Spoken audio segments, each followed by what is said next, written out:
ప్రవాసులు రెండవ భాగం. ఒకటవ భాగంలో మధు సుధా అమెరికా వెళ్తారు. అక్కడ బాబుకి తెలుగు ఒక్క ముక్క కూడా రాకుండా ఉంటుంది. మొత్తం ఇంగ్లీష్లోనే మాట్లాడుతూ ఉంటాడు. ఇక రెండో కాన్పు కోసం సుధా ఇండియాకు వస్తుంది. కథ కొనసాగుతుంది. అదేమిటమ్మా, బాబుకి తెలుగు మాట కూడా అర్థం కాదా అన్నారు సుధా వాళ్ళ నాన్నగారు. సుధా పిల్లవాడితో ఇంట్లో అడుగు పెట్టగానే ముద్దుగా మనవడిని పలకరించబోయి వాడు వెర్రిముఖం వేస్తుంటే, అబ్బే కాస్త కూడా అర్థం కాదు నాన్న, దారి పొడుగునా నేను వాడితో ఇంగ్లీష్లోనే మాట్లాడాను, వాడికి నేను మాట్లాడిన ఇంగ్లీష్ కూడా అర్థం కాలేదు, అచ్చంగా అమెరికా వాడిలా ఇంగ్లీష్ మాట్లాడటం నాకు చేత కాలేదు అన్నాడు సుధని పిల్లవాడిని రిసీవ్ చేసుకోవటానికి స్టేషన్కి వెళ్ళిన సుధా వాళ్ళ తమ్ముడు. బొంబాయిలో తెలిసిన వారు సుధని అక్కడ ఎయిర్పోర్ట్లో రిసీవ్ చేసుకుని ఒక పూట తమ ఇంట ఉంచుకొని మళ్ళీ రైలు ఎక్కించారు. సుధా వాళ్ళ ఊరు వెళ్ళటానికి ఇక్కడ స్టేషన్కి వెళ్ళాలని సుధ తల్లి తండ్రి కూడా ఎంతో సంబరపడ్డారు. కానీ ఆ వేల్టకి వీలు కాలేదు. సుధా వాళ్ళ తమ్ముడు వెళ్ళాడు. అతను తండ్రితో చెప్తున్న మాటలు వింటూ సుధా చిన్నగా నవ్వేసింది. అప్పటికి ఊరుకున్న సుధ తల్లి తండ్రి అంతా కూడా తరువాత పట్టుబట్టారు, వాడికి తెలుగు భాష నేర్పి తీరాల్సిందే అని. మనం ప్రత్యేకం నేర్పేదేమిటి? నేను ఇక్కడ ఉన్న 4-5 నెలల్లోనూ మనమంతా తెలుగులో మాట్లాడుకుంటుంటే విని వాడే నేర్చుకుంటాడు అంది సుధా. అయితే ఇన్నాళ్ల నుండి మీరే అశ్రద్ధ చేశారన్నమాట ఆ విషయం అని తమ్ముడంటుంటే సుధ మౌనంగా ఉండిపోయింది. కోడల్ని మనవడిని చూడడానికి నిరంజనం కూడా వచ్చాడు. ఒకరోజు అక్కడుండి తిరిగి అనకాపల్లి వెళ్ళిపోతూ ఒకసారి అక్కడికి కూడా వచ్చి వారం రోజులుండి వెళ్ళు, నువ్వెప్పుడొచ్చేది తెలియజేస్తే అప్పటికి అమ్మాయిని పిల్లల్ని కూడా రమ్మని రాస్తాను, అంతా కలిసి సరదాగా ఉందురుగాని అన్నాడు నిరంజనం. అతను కోడలితో విడిగా అన్ని మాటలు ఇదివరకెప్పుడూ మాట్లాడలేదు.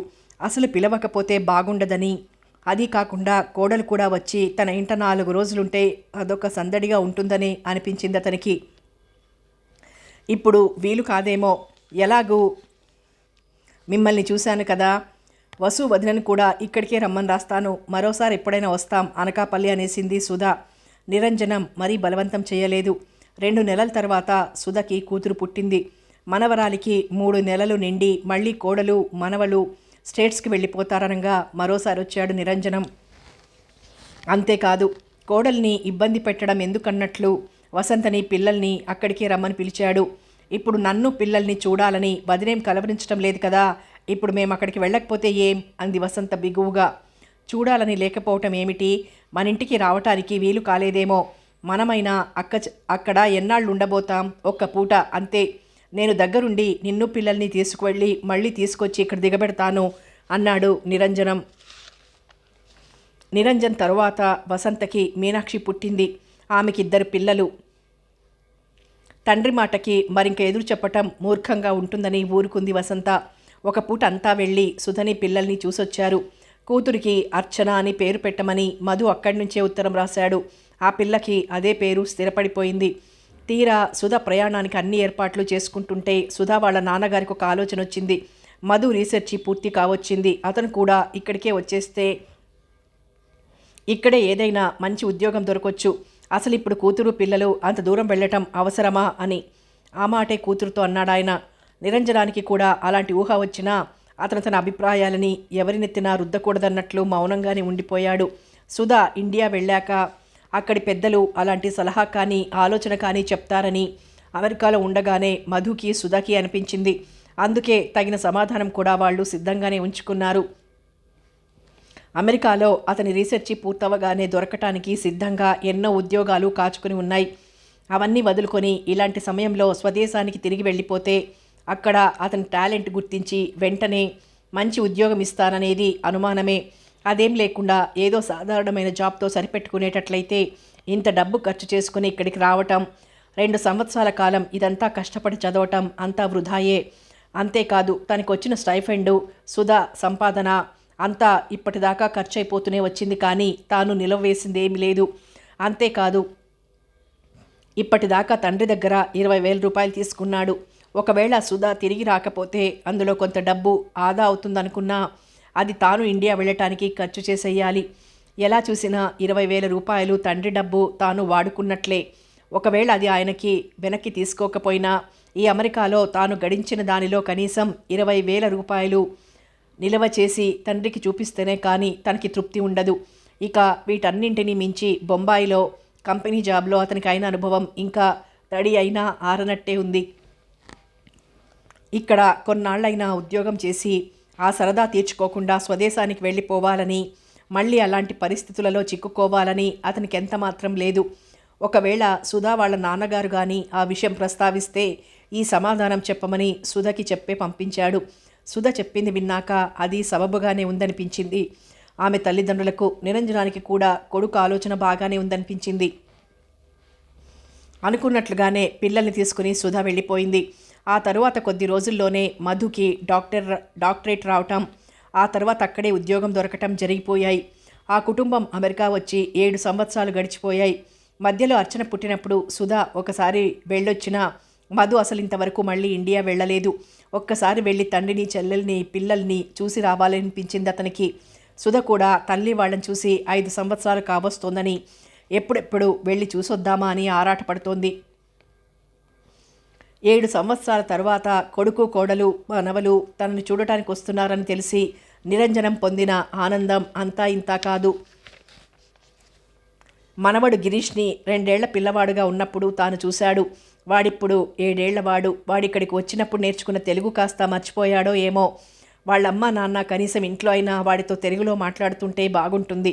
మనవరాలు అర్చనకి 5 ఏళ్లుంటాయన్నమాట. దానిని 3 నెలల పిల్లగా ఉన్నప్పుడు తను చూశాడు. ఏముంది, రేపు ఈ పాటికి వాళ్ళిద్దరూ అమ్మమ్మ తాతగారుల ఒడి ఎక్కి తొక్కుతుంటారు. మరో 10 రోజుల్లో ఇక్కడికి వస్తారనుకున్నాడు సంబరంగా. అప్పటికి అమ్మాయిని, అల్లుడిని, పిల్లల్ని కూడా రమ్మని రాయాలి. ఓ 10 రోజుల పాటు అందరూ కలిసి ఉంటారు సరదాగా. లేకపోతే ఇక ఇప్పుడు వెళ్ళారంటే మళ్ళీ ఏ 10 ఏళ్లకో వీళ్ళు మన దేశం ముఖం చూస్తారు. అప్పటికి నేను ఉంటానో ఉండనో, ఉన్న ఆ ఒక్క అన్నగారికి అది పరాయిదే అయిపోతుందేమో అనుకుంటుంటేనే అతని కళ్ళు చెమర్చాయి. ఏదో తప్పు పని చేసినట్లు చటుక్కున వాటిని అద్దేసుకుని వెంకమ్మగారు అని పిలిచాడు. మర్నాడు ఏకాదశి కదా అని దేవుడి విగ్రహాలని శుభ్రంగా తోమి మందిరమంతా దులిపి అలంకారం చేస్తున్న వెంకమ్మగారు ఆ పని అలాగే వదిలేసి లేచొచ్చింది. ఏం బాబుగారు అంటూ. అబ్బాయి వాళ్ళు 1 నెల సెలవు పెట్టి వస్తున్నారట. అందరినీ చూసి వెళ్దామని. 10 రోజుల్లో వస్తారు. అప్పటికి అమ్మాయి వాళ్ళు కూడా వస్తారు. వాళ్ళు ఉన్నన్నాళ్ళు రోజుకో పిండి వంట చెయ్యటమే కాకుండా ఈలోగానే ఇన్ని చేగోడీలు, జంతికలు, అరిసెలు లాంటి నిలవ పిండి వంటలు చేసి ఉంచండి. ముందుగా చెప్పకపోతే పిండి దంపటానికి దానికి మనుషులు దొరకరేమో చూడండి అన్నాడు. ఇంకా 10 రోజుల వ్యవధి ఉందంటున్నారుగా, నేను అన్నీ అమర్చి పెడతాను. కానీ ఇంతకీ అమెరికాలో పెరిగిన మీ మనవలు వాటిని వేలేసి తాకని కూడా తాకరేమో, మీ అభిమానమే కానీ అందావిడ. అయ్యో, ఎందుకు తినరండి? రుచిగా చేసిన పదార్థం కొత్తగా చూస్తున్నదైతే మాత్రం తినకుండా వదిలేస్తారా? అయినా మా అబ్బాయికి అవన్నీ ఎంతో ఇష్టం. పిల్లలు తినకపోతే వాడు తింటాడులేండి. అందరూ ఉన్నప్పుడు మీరొక్కరూ వంట వడ్డన చూసుకోవాలేమో. కాస్త మరెవరినైనా సాయం తెచ్చుకోండి పోనీ. ఇంకా నయం, పూటకి 25 మందికైనా వండి వడ్డించేదాన్ని. ఇప్పుడు ఎంత ఓపిక లేకపోతే మాత్రం 10 మందికైనా చెయ్యలేనా ఏమిటి అందావిడ. అది సరే, వాళ్ళు రాకరాక వచ్చి 10 రోజులు ఇక్కడ ఉన్నప్పుడే ఇంట్లో అది లేదు ఇది లేదు అనుకుంటే బాగుండదు. పప్పులు, ఉప్పులు అన్నీ కూడా ఎన్నెన్ని ఉన్నాయో చూడండి. కావలసినవి ఒక లిస్టు రాసుకొని అన్నీ ఒకసారి తెచ్చి పడేస్తాను. అలాగే ఈ పనయ్యాక ఒకసారి ఆ డబ్బాలని చూసి అన్నీ చెప్తాను.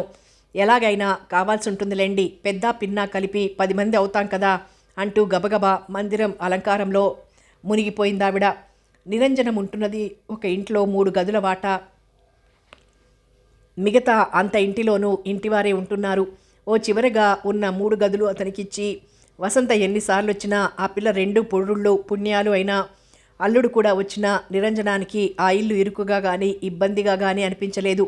ఇప్పుడు కోడలు తనతో పాటు ఆ ఇంట్లో మసలాలంటే మొహమాట పడుతుందేమో. అయినా వాళ్ళు వీళ్ళు అంతా ఉంటారు కదా అని ఒక 15 రోజులకి మాకొక్క గదైనా ఇమ్మని ఇంటివారిని అడిగాడు. కావలిస్తే దానికి విడిగా 1 నెల అద్దె కూడా ఇస్తానన్నాడు. ఇంటి యజమాని వెంకట్రావు గారికి ఆయన భార్య రుక్మిణమ్మకి నిరంజనం అంటే ఎంతో అభిమానం. ఆయన మంచితనం, నెమ్మది అన్నింటినీ మించి ఆయనలా ఎవరి చేతనో వండించుకుని తింటూ ఒంటరిగా కాలక్షేపం చేయటం వాళ్ళు ఎప్పుడూ మెచ్చుకుంటూనే ఉంటారు. ఎంత మాటన్నారు, ఇన్నాళ్లకు మీ వాళ్ళు అమెరికా నుండి వచ్చి 15 రోజులు ఇక్కడ ఉంటుంటే మీతో పాటు మాకు కూడా ఎంతో సంతోషంగా ఉంది. అలాంటిది 15 రోజుల భాగ్యానికి మీ దగ్గర అద్దె వసూలు చేస్తామా? ఆ గదిలో సామానంతా వేరే గదిలో సర్ది గది శుభ్రంగా కడిగించి వారం రోజుల్లోనే మీకు ఇచ్చేస్తాం, మీ ఇష్టం వచ్చినన్ని రోజులు వాడుకోండి అన్నారు. వాళ్ళంతా ఉండటానికి తినటానికి ఏర్పాటు చేశాక ఇంకా మిగిలిన విషయాలు ఆలోచిస్తూ కూర్చున్నాడు నిరంజనం. అతనలా నిమిషాలు గంటలు లెక్క పెట్టుకుంటూ 10 రోజులు 10 యుగాల్లాగే గడిపాడు.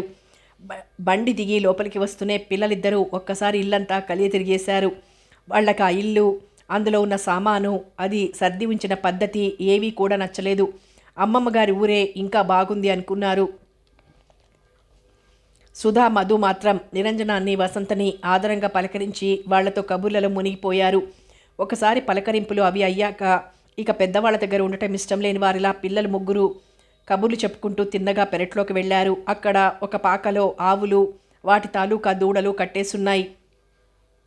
అరే, వీళ్ళింట్లోనే డైరీ ఫారం ఉంది అని సంభ్రమంగా ఒక కేక పెట్టాడు గిరీష్. వాడి ఇంగ్లీష్ ఉచ్చారణ ఒక్క అర్చనకి తప్ప వసంత పిల్లలకి అర్థం కాలేదు.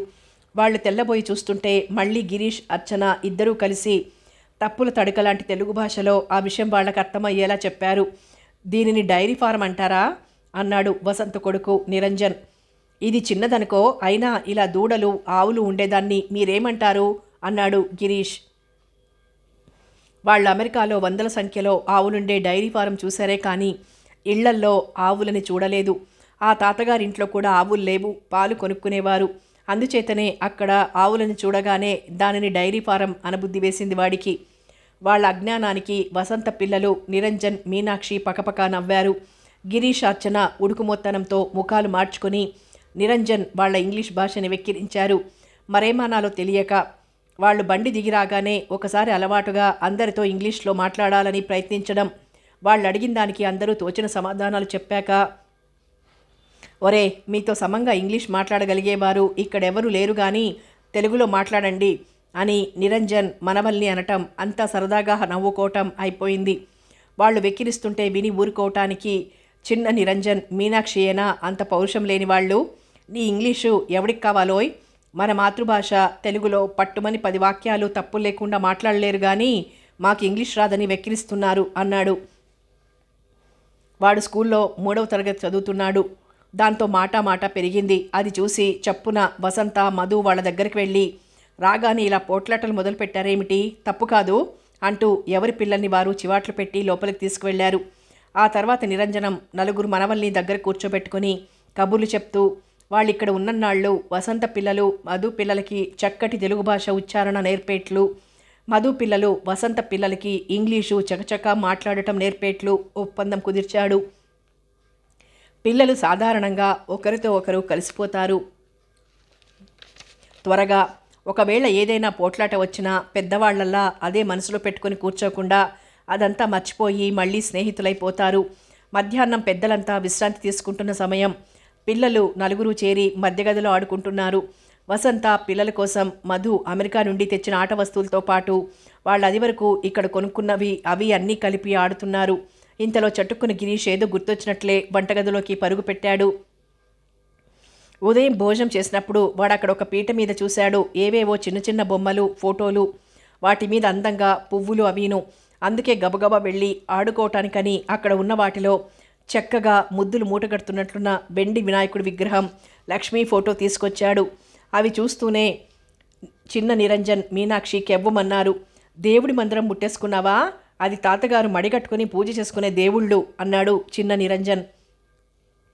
ఇది దేవుడా? ఈ ఎలిఫెంట్ మూతేమిటి? దేవుళ్ళకి 4 చేతులుంటాయా అన్నాడు గిరీష్ ఏకసఖ్యంగా. తప్పు కాదు, దేవుడి విగ్రహాలని ముట్టేసుకున్నదే కాకుండా అలా వెక్కిరిస్తావా? లెంపలు వేసుకో అని మీనాక్షి అంటుంటే, ఇవి దేవుళ్ళని మీకెవరు చెప్పారు అన్నాడు గిరీష్ పొగరుగా. ఆ తాతగారింట్లో వాడికి దేవుళ్లతో పరిచయం కాలేదు. ఆ ఇంట్లో నిరంజనంలా ఇలా నియమంగా శ్రద్ధగా పూజ చేసుకునే అలవాటు లేదు. పైగా అక్కడ డైనింగ్ హాల్ విడిగా ఉండటం వల్ల గిరీష్ ఎప్పుడు వంటగదిలోకి వెళ్ళలేదు. అక్కడ పూజా మందిరము చూడలేదు. పిల్లలు పడుతున్న ఘర్షణ విని నిరంజనం లేచొచ్చాడు. గిరీష్ తాతగారితో కూడా అలాగే మాట్లాడాడు. వాడికి ఎలా సమాధానం చెప్పాలో తెలియని వాడిలా అతను ఆలోచిస్తుండగానే మధు వచ్చాడు గదిలోంచి. మన దేవీ దేవతలను గురించి, పూజా పునస్కారాలను గురించి పిల్లలకు అప్పుడప్పుడైనా చెప్తుంటే బాగుంటుంది. మన సంస్కృతి, సాంప్రదాయం, ఆచార వ్యవహారాలు బొత్తిగా తెలియకుండా వాళ్ళు పెరిగి పెద్దవారవటం అని తండ్రి అంటుండగానే నేను అదే అనుకుంటున్నాను. ఇక మీదటైనా ఆ విషయంలో కాస్త శ్రద్ధ పెట్టాలి అన్నాడు మధు. ఆ సంభాషణంతా గదిలో సుధకి కూడా వినిపించింది. చర్రున కోపం వచ్చేసింది ఆమెకి. తన పిల్లలు అక్కడ ఉన్న వాటిలో మంచి పేరున్న స్కూల్లో చేరి బుద్ధిగా చదువుకుంటూ మంచి అలవాట్లు మేనర్స్తో పెరుగుతుంటే అవన్నీ చూసి మెచ్చుకోవటం పోయి వాళ్ళకి రాతి విగ్రహాలను గురించి తెలియని అదో వంక పెట్టటమా? అయినా మనకున్నది ఒకరు ఇద్దరు దేవుళ్ళైతే కదా పిల్లలకి గుర్తుండటానికి. త్రిమూర్తులు, వారి భార్యలు, సంతానం, ఇంకా చెప్పాలంటే మనవలు, అది కాక ముక్కోటి దేవతలు, సూర్యుడు, చంద్రుడు, నదులు, పర్వతాలు ఒకటా? ఈ భూమి మీద ఉన్న జీవకోటి సంఖ్యని మించి ఉంది ఆ దేవతాగణాల సంఖ్య. పిల్లలకి స్కూల్లో నేర్చుకునే విజ్ఞాన విషయాలు ముఖ్యం, కానీ ఈ పుక్కిటి పురాణాలలో చెప్పబడే దేవతల గురించి కాదు అనుకుంది. కాసేపు మనసులోనే రుసరుసలాడిపోయింది. అయితే పాల పొంగులా వచ్చిన ఆ కోపం క్రమంగా దాని మట్టుకు అదే తగ్గనారంభించి ఆమెలో వివేకం మేల్కొనడం మొదలుపెట్టింది. 5 సంవత్సరాల క్రితం తాను ఇక్కడికి వచ్చినప్పుడు గిరీష్కి ఒక్క తెలుగు మాటైనా నేర్పకుండా పెంచారేమిటి అన్న దగ్గర నుండి మన పండుగలు, వాటి విశేషాలు అయినా పిల్లలకి తెలియకపోతే ఎలా అన్నదాకా తన తల్లి తండ్రి తనని మందలించారు. మొన్న కూడా వాళ్ళు అలా అంటూ ఉంటే చిరునవ్వుతో ఏదో సమాధానం చెప్పేసింది. ఇక్కడికి వచ్చాక మామగారు అదే మాట. ఇక ఇది తాను కోపం తెచ్చుకోవాల్సిన విషయం కాదని, ఇక ముందు నుంచైనా ఈ విషయంలో శ్రద్ధ పెట్టాలని అనుకుంది. అందుకే ఆ తరువాత అక్కడ ఉన్న రోజులలో నిరంజనం పిల్లలకి వారాల పేర్లు, నక్షత్రాల పేర్లు, సంవత్సరాల పేర్లు చెప్తూ ఉండటమే కాదు, తెలుగు అక్షరాలు నేర్పించడానికి ప్రయత్నించినా ఏమీ అనలేదు. నిరంజనం అయినా తన నిర్ణయాన్ని మరొకరి నెత్తిన రుద్దాలనే ఉద్దేశంతో అలా చేయలేదు. గిరీష్ వాళ్ళకి సండే మండే అన్న మాట తప్ప ఆదివారం సోమవారం అంటే కూడా తెలియదు.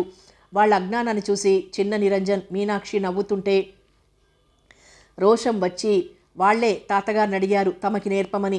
అయితే 7 పేర్లే గనక వారాల పేర్లు త్వరగా నేర్చేసుకున్నారు. కానీ మిగిలినవి నోరు తిరక్క బద్ధకం వల్ల కొంత మధ్యలోనే వదిలేశారు.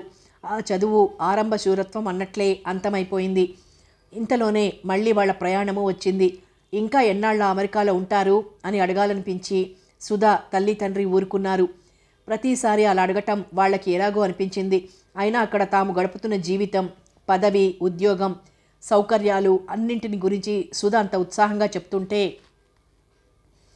అదంతా వదులుకుని ఇక్కడికి రమ్మనటం భావ్యంగా అనిపించలేదు. నిరంజనం సరే. మధు కుటుంబం మళ్ళీ అమెరికా చేరుకుంది.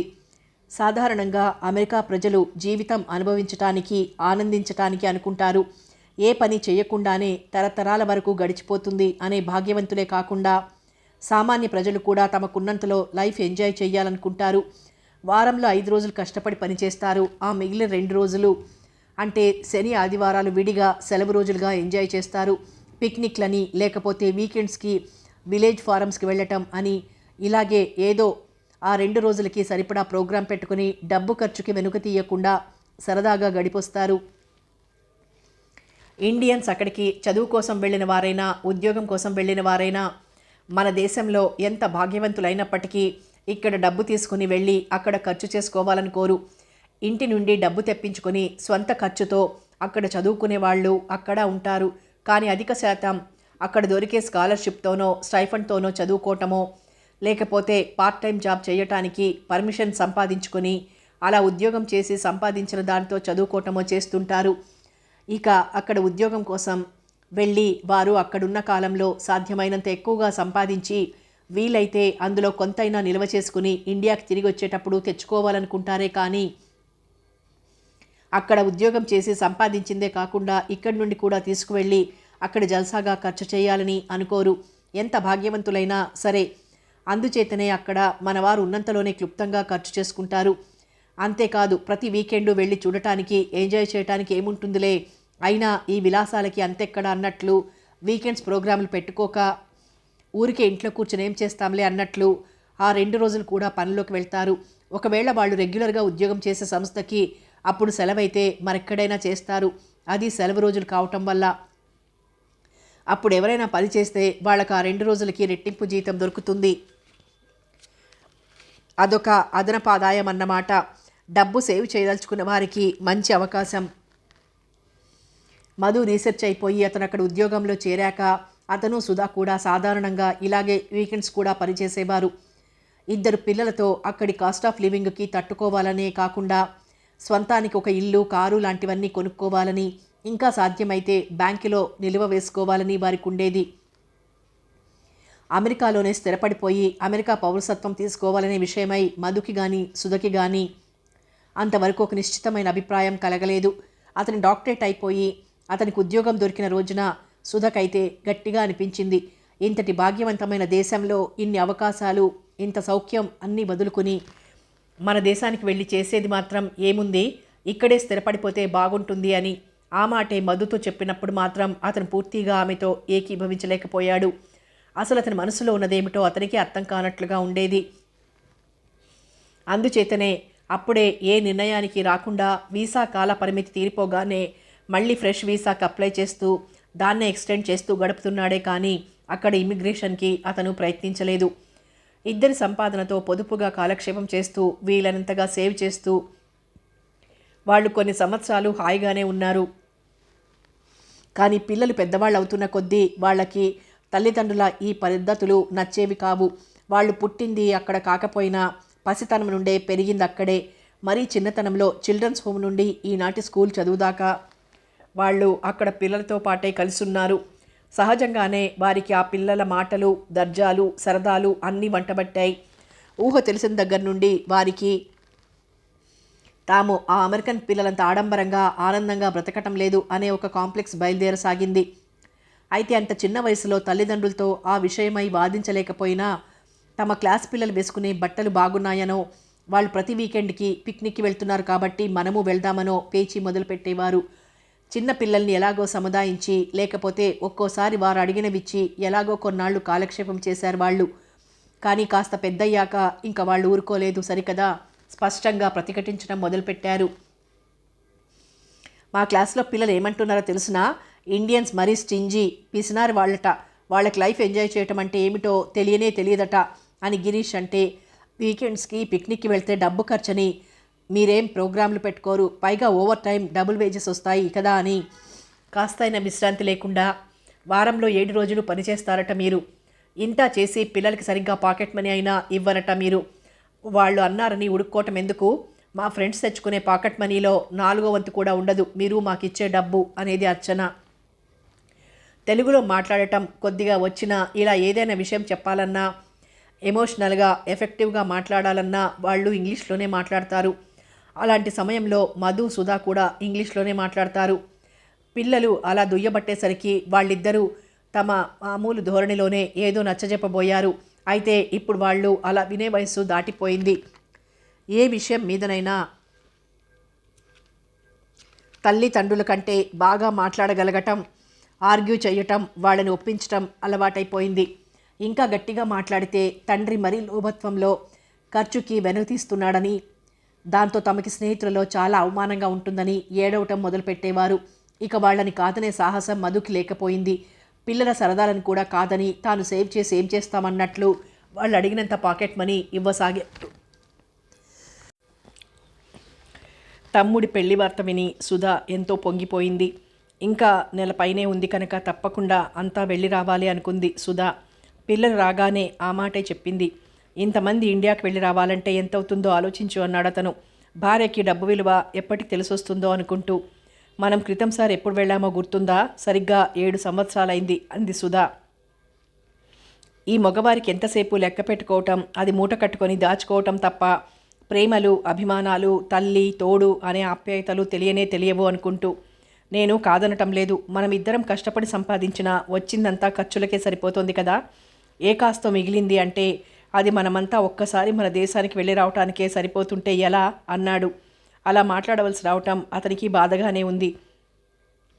అందులోనూ సుధకి ఉన్నది ఒక్కగానొక్క తమ్ముడు. మరి ఆ ముచ్చటైనా తీర్చుకోవద్దంటే ఎలా అనిపించింది. మీరలా మాట్లాడితేనే చిరాకొస్తుంది. మన సంపాదనంతా ఖర్చయిపోతుంది అంటే మనం ఎన్ని అమర్చుకున్నామో మీరు మర్చిపోతున్నారు. ఫ్లాట్ కొనుక్కున్నాం, కారు కొనుక్కున్నాం, ఇంటికి కావలసినవన్నీ ఏ ఒక్కటి తక్కువ లేకుండా కొనుక్కున్నాం. మొదట అవన్నీ హైర్ పర్చేజ్లో తీసుకున్నా, క్రమంగా వాటి అప్పంతా తీర్చేసి ఇప్పుడు మన సొంతం చేసుకున్నామా. మొదట కొన్న కారు పాత మోడల్గా ఉందని అది మార్చేసి మళ్ళీ కొత్తది తీసుకున్నాం. నేను ఆ మాటే చెప్పాలనుకుంటున్నాను. కారుకు తీసుకున్న అప్పు అంతా అలాగే పెట్టుకొని మళ్ళీ ఈ ప్రయాణం తలపెడితే మళ్ళీ ఎంత ఖర్చు అవుతుందో ఆలోచించు. ఇలా అనుకోకుండా ఏదైనా అవసరం పడుతుందేమో. బ్యాంకులో కాస్త డబ్బు నిలవ ఉండటం మంచిదని అప్పుడు నేను సలహా ఇస్తే వినలేదు. కారు మార్చి కొత్త కారు కొనాలని ఒకటే సరదా పడ్డావు. అంతకన్నా గట్టిగా చెప్పటం మధు వల్ల కాలేదు. తనంత జీతం సంపాదించకపోయినా తనతో సమంగా కష్టపడి ఉద్యోగం చేస్తూ ఈ సంసారం కోసం తాపత్రయపడుతోంది సుధా. ఆ సంపాదనలో ఒక చిల్లి గవ్వ అయినా తన స్వంతానికంటూ విడిగా ఉంచుకోకుండా ఇంటి ఖర్చుకని పిల్లల చదువుకని దేనికో దానికి ఇచ్చేస్తోంది. అలాంటప్పుడు 7 సంవత్సరాల తర్వాత ఆమె పుట్టింటికి ప్రయాణం అవుతుంటే కాదని ఎలా అనగలడు? అయితే మానేసేయమంటారా? అంది సుధా ముఖం చిన్నది చేసుకుని. భర్త వాదనలో సబబు లేదని తను అనదు. కానీ ఖర్చులు లెక్క చూసుకోవటానికి కూడా సమయము సందర్భం ఉండొద్దా అని ఆమె వాదన. కనీసం తన ఉత్సాహం ఆనందం దృష్టిలో పెట్టుకునైనా భర్త అలా మాట్లాడకుండా ఉండాల్సింది అనుకుంది. సరే పోనీ, నేను పిల్లలు ఇక్కడే ఉంటాం, నువ్వు ఒక్కదానివి వెళ్ళిరా అన్నాడు మధు భార్య ముఖం చూస్తూ. బాగుంది, ఉత్తరం చూసిన దగ్గర నుండి సరదా పడుతున్నది వాళ్ళని వదిలేసి నేను వెళ్ళనా? పోనీలేండి, అందరం మానేద్దాం. సుధ ముఖం చూస్తుంటే తాను చాలా మూర్ఖంగా ప్రవర్తిస్తున్నానేమో అనిపించింది మధుకి. చివరికి సుధా పిల్లలు వెళ్ళి రావటానికి నిశ్చయమైంది. 14 సంవత్సరాల గిరీష్, 12 సంవత్సరాల అర్చన సరదా పడి వచ్చారే కానీ ఇక్కడికి వచ్చిన దగ్గర నుండి ఎప్పుడెప్పుడు తిరిగి వెళ్ళిపోదామా అన్నట్లే ఉంది.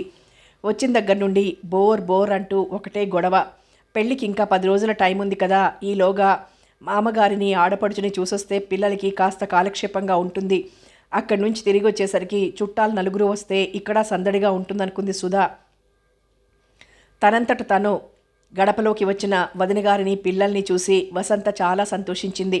పిల్లలు కూడా ఎంతో అభిమానంగా గర్వంగా తమ అత్తయ్య గురించి పిల్లల్ని గురించి తమ స్నేహితులకు చెప్పుకొని మురిసిపోయారు. వాళ్ళంత ఆప్యాయత చూపిస్తున్న గిరీష్ అర్చన వాళ్లతో కలవలేని వారిలా ఏదో పోగొట్టుకున్న వారిలానే ఉండిపోయారు. ఎలాగో అక్కడ 4 రోజులుండి మామగారిని చూడటానికి వెళ్ళింది సుధా పిల్లల్ని తీసుకుని. ఆయన అది వరకు తాను చూసినప్పటికన్నా చాలా చిక్కిపోయారు అనిపించింది. ఆరోగ్యం సరిగ్గా ఉండటం లేదా మామయ్య అని అడిగింది. ఆరోగ్యానికి ఏం నిక్షేపంలా ఉంది, కాకపోతే ఒక ఏడు పైబడుతున్న కొద్దీ దారుఢ్యం సడలిపోతుంది మరి అన్నాడు నిరంజనం. మరి అలాంటప్పుడు ఇక ఫ్యాక్టరీ వ్యవహారాలు చూసుకోవటం మానేసి విశ్రాంతి తీసుకోరాదా? ఏ పని లేకుండా ఇంట్లో కూర్చుంటే కాలక్షేపం మాత్రం ఎలా అవుతుంది? ఇంతకన్నా వయసు మీరిపోయినప్పుడు ఆ పనే చేస్తాను అన్నాడతను. అక్కడితో ఆ సంభాషణ తుంచేయాలన్నట్లు. సుధకి వెంకమ్మ గారిని చూసినా అదోలా ఉంది. ఆవిడ కూడా అదివరకటి కంటే ముసలిదైపోవటమే కాదు, ఏ పని అదివరకులా చెయ్యలేకపోతోంది. రోజు ఆవిడికి మామగారికి అయితే ఎలా చేసేదో కానీ ఇప్పుడు తను పిల్లలు వచ్చేసరికి పని ఎక్కువై కాబోలు. పని చేస్తున్నంతసేపు మూలుగుతూ ఆపసోపాలు పడుతూనే ఉంటుంది. అదేమిటంటే ఒంట్లో బాగుండలేదా అంటే నాకేం రాయలా ఉన్నాను అంటుంది. ఆ బిడ్ని ఆవిడ మూలుగుని చూస్తుంటే సుధకి కంపరం ఎత్తినట్లుగా ఉంది. నిరంజనం మనమల్ని దగ్గర కూర్చోబెట్టుకొని అది వరకు తాను చెప్పినవి ఎంతవరకు గుర్తున్నాయోనని అడిగి చూశాడు. కనీసం వారాల పేర్లు కూడా వాళ్ళకి గుర్తులేవు. అక్షరాలు ఇక్కడ నేర్చుకున్నవన్నీ మర్చిపోయారు. పైగా తాతగారు ఏమైనా అనుకుంటారని కాబోలు. మమ్మీ మాకు చెప్తానంటుంది, మాకే బోర్, అందుకని నేర్చుకోము అన్నారు. వీళ్ల పుణ్యమాని తెలుగు మాట్లాడటం మాత్రం ఎలాగో నేర్చుకున్నారనుకున్నాడు నిరంజనం. అక్కడి 4 రోజులు ఉండాలని వెళ్ళిన సుధా 2 రోజుల్లోనే పిల్లల్ని తీసుకుని పుట్టింటికి వచ్చేసింది. అంతవరకు వాళ్ళు ఎక్కువగా పెళ్ళిళ్ళు చూడనే లేదు. చూసినవైనా అన్ని చర్చిలో జరిగే పెళ్ళిళ్ళే తప్ప మన దేశపు వివాహం ఒక్కటైనా చూడలేదు. మేము బాగా చూడాలి అంటూ మేనమామ పక్కనే కుర్చీలు వేయించుకున్నారు. అంతా చూశారు. అడుగడుగునా వాళ్ళకి సందేహాలే, అన్నీ విచిత్రాలే. అయితే తల్లి ముందుగానే చెప్పింది, మీకేమైనా సందేహాలుంటే తరువాత నన్నడగండి కానీ అక్కడ ఎలాంటి ప్రశ్నలు వేయొద్దని. అందుకనే ఆ తతంగమంతా అయిపోయేదాకా ఎలాగో ఉగ్గబట్టుకుని కూర్చొని తరువాత తల్లి దగ్గర చేరారు. మమ్మీ, అసలే ఇక్కడ బియ్యం దొరకటం లేదు, రేషన్లో కొంచెమే ఇస్తున్నారు, బ్లాక్లో కొన్నామని చెప్తున్నారు కదా, మరి 2 పళ్ళాల బియ్యం ఎందుకలా వేస్ట్ చేశారు? చిన్నపిల్లలైతే సరదాకి ఆడుకున్నారనుకోవచ్చు, అంత పెద్దవాళ్ళు అదే మాట అన్నారు. మొదట వాళ్ళు చెప్పింది సుధకి అర్థం కాలేదు. తరువాత అదా, వాటి తలంబ్రాలంటారు, అది ఆట కాదు, అది పెళ్లిలో ఒక తంతే అంది. అది చేయకపోతే ఏమవుతుంది? ఏమో నాకు తెలియదు, కానీ అవి లేకుండా ఏ పెళ్లి జరగదు అంది సుధా. హాయిగా ఏ రిజిస్ట్రార్ ఆఫీస్కు వెళ్ళి 5 నిమిషాలలో పూర్తి చేసుకోవాల్సిన దానిని వీళ్ళింత గందరగోళం ఎందుకు చేస్తున్నారో వాళ్ళకి అర్థం కాలేదు. అయినా తల్లి చివాట్లు వేస్తుందని ఆ విషయం ఏమీ అడగలేదు. కానీ చాలాసేపు అలా మౌనంగా ఉండలేకపోయారు. మమ్మీ, అమెరికాలో లాగే ఇక్కడ డైవోర్స్ తీసుకోవచ్చా అన్నాడు గిరీష్. ఇంకా పెళ్లితంతైనా పూర్తి కాకుండా వాడా ప్రశ్న వేయటం అది విన్నవారికి ఏదో అపశృతిలా అపశకునంలా అనిపించింది. తన పిల్ల సంగతి తనకి తెలిసిందే అయినా సుధకి కూడా ఆ సమయంలో వాళ్ళు అడగటం పక్క వాళ్ళందరి ముందు సిగ్గుగా అనిపించింది. బొత్తిగా మేనర్స్ లేకుండా ఏమిటా ప్రశ్నలు? అందరెదురుగా నన్నేమీ అడగొద్దని చెప్పలేదా? అయినా ఇక్కడెవరు అలా డైవోర్స్ తీసుకోరు. ఇక్కడ వివాహం అంటే ఒక పవిత్ర బంధంగా భావిస్తారు. మీరు ఈ వయసులో ఈ సమయంలో ఇలా మాట్లాడటం కూడా చాలా తప్పు అనుకునేటంత సెంటిమెంటల్గా ఉంటారు ఇక్కడి మనుష్యులు. ఇక మీరేమీ అడగొద్దు కానీ ఇష్టమైతే ఇక్కడ కూర్చోండి, లేకపోతే అవతలకు వెళ్ళిపోండి అంది సుధా మెల్లగా మాట్లాడుతూ. తల్లి చేత చివాట్లు తిన ఇద్దరు మెల్లిగా బయటికి జారుకున్నారు. అప్పుడే అగ్నిహోత్రం ముందు నుండి లేచిన పెళ్లి కొడుకు పెళ్లి కూతురు వరండాలలో ఉన్న కుర్చీలలో విశ్రాంతి తీసుకుంటున్నారు. వాళ్ళని చూడగానే మళ్ళీ ఉత్సాహం పుట్టి చెరువు కుర్చీ తీసుకుని వెళ్ళి అక్కడ వేసుకున్నారు. అంకుల్, మీకిద్దరికి ఎక్కడ పరిచయం అయింది అన్నాడు గిరీష్. మాకు పరిచయం లేదు. అసలు నెల రోజుల క్రితం దాకా మేము ఒకరినొకరం చూసుకొని కూడా లేదు అన్నాడు మనోహర్. నిజంగానా? అర్చన తెల్లబోయింది. మరి మా దగ్గర దబాయించకు. పరిచయం స్నేహం లేకుండా డేటింగ్ చేయకుండా పెళ్ళలా చేసుకున్నారు. మీ ఇద్దరు అభిరుచులు అలవాట్లు ఏవీ తెలుసుకోకుండా పెళ్లి చేసుకుంటే తరువాత మీ ఇద్దరికి ఇబ్బంది కాదా అన్నాడు గిరీష్. అవన్నీ అమెరికా పద్ధతిలో అల్లుడా, ఇక్కడ అంతా ఉండదు. అక్కడ అసలు అమ్మాయిలు అబ్బాయిలు అలా కొన్నాళ్ళు కలిసి తిరిగి ఆ తరువాత ఎవరి పెళ్లి వాళ్లే నిర్ణయించుకుంటారు. అందులో పెద్దల జోక్యమే ఉండదు. అది ఆ దేశపు ఆచారం అని చెప్తే నమ్మలేని వాళ్ళు కూడా కొంతమంది ఉంటారు మన దేశంలో. అది సరే, మీ టేస్టులు కలవక మీరు ఒకరితో ఒకరు అడ్జస్ట్ కాగలేకపోతే అర్చన అంది. అమ్మమ్మ తాతగారు ఉన్నారుగా మాకు రాజీ కుదర్చడానికి అని మనోహర్ అంటుంటే ఆ పెళ్లి కూతురు కిసుక్కుని నవ్వింది. అసలే మేనమామ తమతో నిజం చెప్పటం లేదు. అతని లవ్ అఫైర్ అంతా రహస్యంగా ఉంచుతున్నాడని ఉడుకుమొత్తనంగా ఉన్న గిరీష్కి, అర్చనకి ఆ పెళ్లి కూతురు నవ్వు చూసేసరికి ఇంకా రోషం వచ్చింది. సిల్లి, భార్యాభర్తల మధ్య మరొకరు జోక్యం ఎలా కలిగించుకుంటారు? మమ్మల్ని ఫూల్ చేయాలని చూడకు అన్నాడు గిరీష్. నేను నిజమే చెప్తున్నాను. కావలిస్తే మీ మమ్మీని అడగండి. మరీ అడ్జస్ట్ కాలేక విడిపోతున్న జంటలు అక్కడక్కడ ఈ దేశంలోనూ ఉన్నారు కానీ అది ఒక మంచి పద్ధతిగా ఎవరూ ఆమోదించరు. అలా విడిపోయిన వారిని సంఘం చిన్న చూపు చూస్తుంది. ఒకవేళ వారికి అప్పటికే పిల్లలుంటే ఆ పిల్లల ఫ్యూచర్ కూడా దెబ్బతింటుంది మనోహర్ చెప్పుకుపోతున్నాడు. అయితే అది వినటానికి పిల్లలేం ఉత్సాహంగా లేరు. అంత పెద్ద విషయాలు వారికి అర్థం కాలేదు సరికదా. మామయ్య తమని భయపెట్టడానికి అన్ని అభూత కల్పనలు చెప్తున్నాడనిపించింది. అంతలోనే పెళ్లి కూతురు పెళ్లి కొడుకు మళ్ళీ పీటల మీద కూర్చోవలసిన తంతుంది అని పిలుపు రావటం వల్ల వాళ్ళు లోపలికి వెళ్ళిపోయారు. ఇంకా పెళ్లి పూర్తి కాలేదా? ఒక పెళ్లికి ఇంతసేపు అయితే ఎలాగరా బాబు, న్యూసెన్స్ అనుకున్నారు గిరీష్, అర్చన తమలో తాము. ఆ తరువాత తల్లితో కలిసి స్టేట్స్కి వెళ్ళిపోయాక కూడా ఎన్నో రోజులు వాళ్ళు అక్కడి విషయాలను మర్చిపోలేకపోయారు. ఇండియన్స్ అన్నా వాళ్ళ ఆచారాలన్నా అనాగరికంగా కనిపించసాగింది వాళ్ళకి.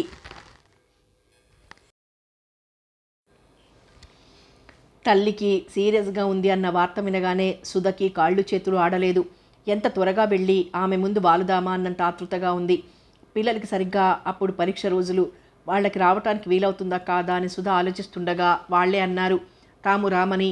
5 సంవత్సరాల క్రిందట మామయ్య పెళ్లికి వెళ్ళి వచ్చిన దగ్గర నుండి అసలు వాళ్ళకి ఇండియా అంటేనే ఒకలాంటి అలర్జీ పట్టుకుంది. మధుకి వెళ్లాలనే ఉంది కానీ సరిగ్గా అప్పుడు అతనికి అక్కడ ఊపిరి సలపనట్లుగా ఉంది పని. నెల కాదు సరికదా, ఒక్కరోజు సెలవు తీసుకోవటానికి వీల్లేనట్లుగా ఉంది పరిస్థితి. తండ్రిని చెల్లెల్ని పిల్లల్ని చూసి 12 సంవత్సరాలైపోయింది. వాళ్ళంతా ఎలా ఉన్నారో, ముఖ్యంగా తండ్రి ఒంటరిగా ఎలా కాలక్షేపం చేస్తున్నారో అని మధ్య మధ్య అతనికి అనిపిస్తూనే ఉండేది. కానీ అక్కడిదంతా వదులుకొని తిరిగి రావటానికి వీలు కావటం లేదు. పోనీ అంటే తరచూ వెళ్ళి చూసి రావటానికి అవటం లేదు అనుకున్నాడు. చివరికి సుధ ఒక్కతే ప్రయాణమైంది. ఆమె వెళ్లేసరికి మిగిలిన అక్క చెల్లెళ్ళంతా కుటుంబాలతో అక్కడికి వచ్చున్నారు. దూరదేశంలో ఉండిపోవటం వల్ల సుధ రావటమే కాస్త ఆలస్యమైంది. అయినా అప్పటికి తల్లికి ఇంకా స్పృహ ఉంది. సుధని పలకరించింది. అల్లుడు పిల్లలు రాలేదా అని అడిగింది. ఆవిడ అలా అడుగుతున్నప్పుడు సుధకి ఒక్కసారి అనిపించింది, ఎంత డబ్బొస్తే మాత్రం అంత దూరదేశంలో ఉండి ప్రయోజనం ఏమిటి? అయిన వారు మరణశయ్య మీద ఉన్నారని తెలిసినా చటుక్కున వచ్చిపోలేని దూరము, డబ్బు ఖర్చు అయినప్పుడు అనుకుంది.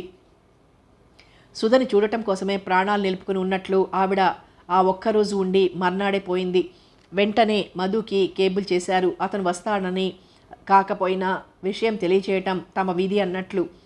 అత్తగారి మరణ వార్త అతనికి విచారాన్ని కలిగించినా అంతకు రెట్టింపు ఆదుర్దా కలిగింది తండ్రి విషయంలో. వృద్ధాప్యం పైబడుతున్న ఆయన ఎలా ఉన్నారో ఒక్కసారి ఎలాగైనా చూసి రావాలనిపించింది. తర్వాతి నెలలో 15 రోజులు సెలవు తీసుకుని వస్తున్నానని, అప్పుడు ఏకంగా ఇద్దరూ కలిసి తిరిగి వెళ్ళిపోవచ్చునని సుధకు ఉత్తరం రాశాడు. మామగారికి కండోలెన్స్ మెసేజ్ పంపించాడు. హడావిడి అంతా అయిపోయాక సుధా వాళ్ళ నాన్నగారు అన్నారు, నేను పెద్దవాడినైపోయాను, మీ మామగారు పెద్దవారైపోయారు, ఇకనైనా మీరిక్కడికి వచ్చేసేయకూడదటమ్మా అని. ఒక్కోసారి మీ అల్లుడు గారు అదే మాట అంటుంటారు, కానీ చూడండి మాకిద్దరికీ అక్కడ మంచి ఉద్యోగాలు దొరికాయి. అవి వదులుకొని రావటం అంత అవివేకం మరొకటి ఉండదనిపిస్తుంది. అదీ కాకుండా పిల్లలిద్దరూ ఇప్పుడు పెద్ద చదువుల్లోకి వచ్చారు. దేశాల నుండి స్టూడెంట్లు అమెరికా వచ్చి పెద్ద చదువులు చదువుకుంటుంటే ఇన్నాళ్ళు అక్కడ ఉన్నవారిని ఈ సమయంలో ఇక్కడికి తీసుకురావటం ఏమైనా బాగుంటుందా? అది వాళ్ళ భవిష్యత్తుని మనమే చేజేతులా పాడు చేసినట్లు కాదా అంది. ఆ మాట నిజమేలే. ఒకవేళ మీరు అలా అడిగినా వాళ్ళు రావటానికి ఇష్టపడకపోవచ్చు. మేమిక్కడే ఉండి చదువుకుంటాం, కావలసి వస్తే మీరిద్దరూ వెళ్ళిపోండి అన్న అనొచ్చు అన్నారాయన. అది వరకు వచ్చినప్పుడు మనవల స్వతంత్ర భావాలు వాళ్ళ పద్ధతులు ఆకళింపు చేసుకున్నవాడు కనుక.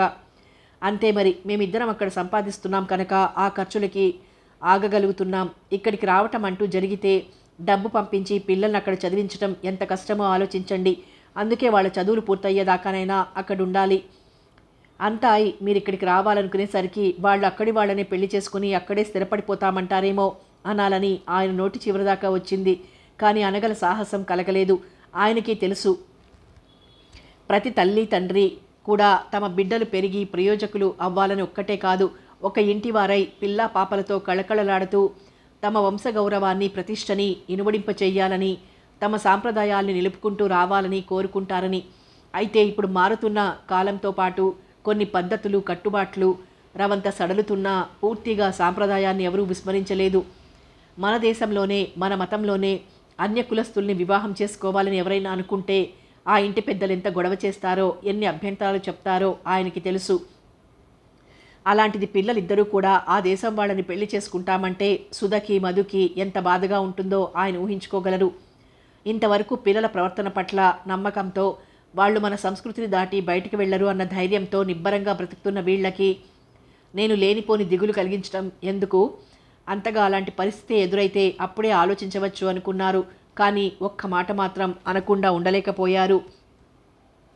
మీ ఆలోచనే బాగుందమ్మా, మీరు ఇక్కడికి వస్తే పిల్లల చదువుకి ఆర్థికంగా ఇబ్బంది కలుగుతుందేమో అన్న భయం ఒక్కటే కాకుండా మీరిద్దరూ అక్కడే ఉంటే నైతికంగా వాళ్ళ ప్రవర్తన మీద కూడా ఒకలాంటి చెక్ ఉంటుంది. మీకు ఆ భయం ఏమీ అక్కర్లేదు నాన్న. చిన్నతనం నుండి మేము గారంగా పెంచడం వల్ల కాస్త పిక్నిక్లని సినిమాలని కాస్త సరదాగా తిరుగుతూ అక్కడి వాళ్ళల్లా దర్జాగా ఖర్చు చేయాలనుకుంటారే కానీ వాళ్ళ ప్రవర్తనలో వేలు పెట్టి చూపించాల్సిన అవగుణం ఏదీ లేదు అంది సుధ గర్వంగా. అదేనమ్మా కావలసింది. మనం ఏ దేశంలో ఉన్నా ఎక్కడికి వెళ్ళినా మన సంస్కృతిని సాంప్రదాయాన్ని మర్చిపోకుండా ఉంటే చాలు. సరదాగా తిరగటం మాటకేంలే, ఇక్కడ మాత్రం ఎంతమంది లేరు అలా లైఫ్ ఎంజాయ్ చేయాలనుకునేవారు? అదే నాన్న మేము అనుకునేది. బొత్తిగా పిల్లలకి ఏ సరదాలు లేకుండా ఆంక్షలు పెట్టి వాళ్ళ ఖర్చుకి చేతికి పైసా కూడా దొరకకుండా చేయటం మాకు బాగుండదు. అయినా మరి ఆంక్షలు పెట్టిన కొద్దీ వాళ్లల్లో మరీ మొండితనం తిరుగుబాటు వస్తాయే కానీ ఈ విషయం వినయం విధేయత ఉండనే ఉండవు. చాలామంది ఆ విషయం మర్చిపోయి పిల్లల్ని ఓవర్ డిసిప్లిన్తో పెంచుతారు. అవునమ్మా, ఆ మాట నిజమే అన్నారాయన కూతురి మాటని మనఃపూర్వకంగా ఆమోదిస్తూ. అనుకున్నట్లుగానే మధు వచ్చాడు. 12 సంవత్సరాల క్రిందట తాను చూసిన తండ్రికి ఈయనికి ఎక్కడా పోలికే లేదనిపించింది. ఇంకనైనా విశ్రాంతిగా ఇంటి పట్టున కూర్చోవాలి మీరు. శ్రమపడి పనిచేయగల వయసు కాదిది. మేము ఉన్నపళంగా అక్కడి నుంచి రాలేం. పిల్లల చదువులన్నీ మధ్యలో ఉన్నాయి. అవి పూర్తయ్యాక వచ్చేద్దామనుకుంటున్నాం. అసలు ఇలా అవుతుందని ఎప్పుడూ అనుకోలేదు. ఏమిటో సరదాగా చదువుకుందామని వెళ్ళిన వాడిని అలా ఏదో ఓ అవకాశం వస్తోందని దానిని వదులుకోవటం తెలివైన పని కాదని ఎప్పటికప్పుడు ఇక్కడికి తిరిగి రావటాన్ని వాయిదా వేసుకుంటున్నాను. కొడుకు గొంతులో వణుకుడికి క్షమార్పణ కోరుతున్నట్లున్న ధోరణికి నిరంజనం మనసు కదిలిపోయింది. నువ్వు ఇక్కడ ఉండి మాత్రం చేసేదేముంది? ఇక్కడి ఉద్యోగంలోనూ ఆయన అనుభవం చూశాం కదా. జాబ్ సాటిస్ఫాక్షన్ లేకపోయాక మన దేశము అని సరిపెట్టుకోవటం మాత్రం కష్టం కాదా? నా కోసమని తొందరపడి రావద్దు. పిల్లల చదువులు ముఖ్యం. నాకు ఇక్కడేం ఇబ్బందిగా లేదు. విశ్రాంతి తీసుకోవాలి అన్నంత పెద్ద వయసు రాలేదు. ఆ సమయం వస్తే మీరెవరూ చెప్పకుండానే విశ్రాంతి కూర్చుంటాను అన్నాడు. మధు అక్కడికి వెళ్ళిన మరునాడే వసంత వచ్చింది పిల్లల్ని తీసుకుని. ఆ అమ్మాయి అక్కడ ఉండగానే నిరంజనం, మధు, సుధా వాళ్ళ ఊరు వెళ్ళొచ్చారు. సుధా నాన్నగారిని చూడటానికి. ఆ తరువాత మధు మరో 15 రోజులు తండ్రి దగ్గర, 4 రోజులు మామగారి దగ్గర ఉండి సుధతో పాటు స్టేట్స్కి తిరిగి వెళ్ళిపోయాడు. కథ కొనసాగుతుంది.